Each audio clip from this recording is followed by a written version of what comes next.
জিয়ার অনুসৃত নীতি পদ্ধতি খালেদা জিয়ার সরকারও অব্যাহত রেখেছিলেন।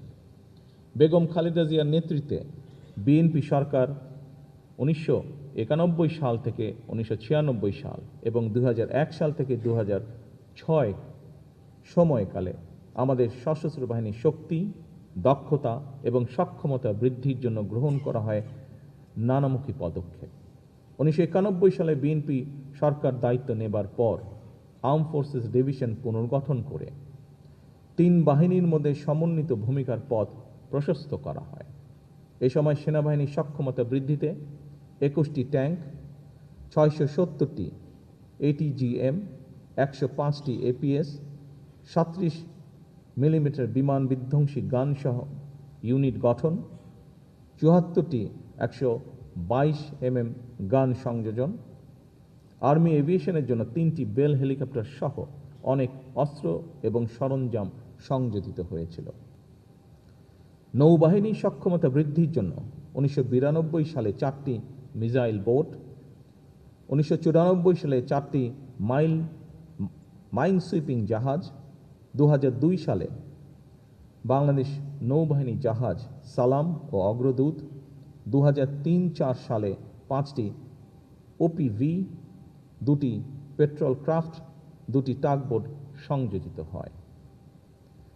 ত্রিমাত্রিক নৌবাহিনী গড়ে তোলার লক্ষ্যে 2003 সালেই 4টি সাবমেরিনের সমন্বয় সাবমেরিন স্কোয়াড গঠনের নীতিগত অনুমোদন হয়,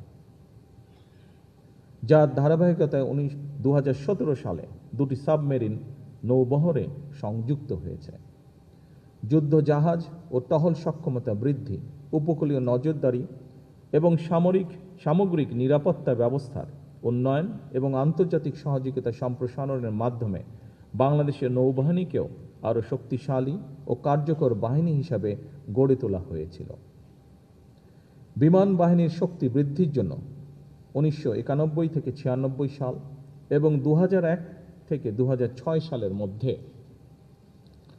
15টি MI 17 হেলিকপ্টার, 22টি F-6 যুদ্ধ বিমান, 8টি L-39ZA যুদ্ধ বিমান, 12টি T-37B যুদ্ধ বিমান, একটি N-32 পরিবহন বিমান এবং 26টি PT-6 প্রাইমারি প্রশিক্ষণ বিমান ক্রয় করা হয়েছিল।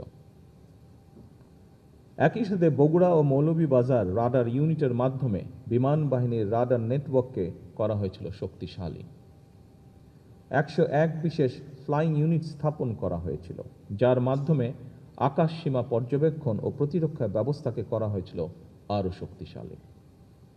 এই সমস্ত পদক্ষেপের ফলে বাংলাদেশ বিমান বাহিনী ধীরে ধীরে আরও শক্তিশালী, কার্যকর এবং জাতীয় নিরাপত্তার জন্য অপরিহার্য বাহিনী হিসেবে আত্মপ্রকাশ করেছে।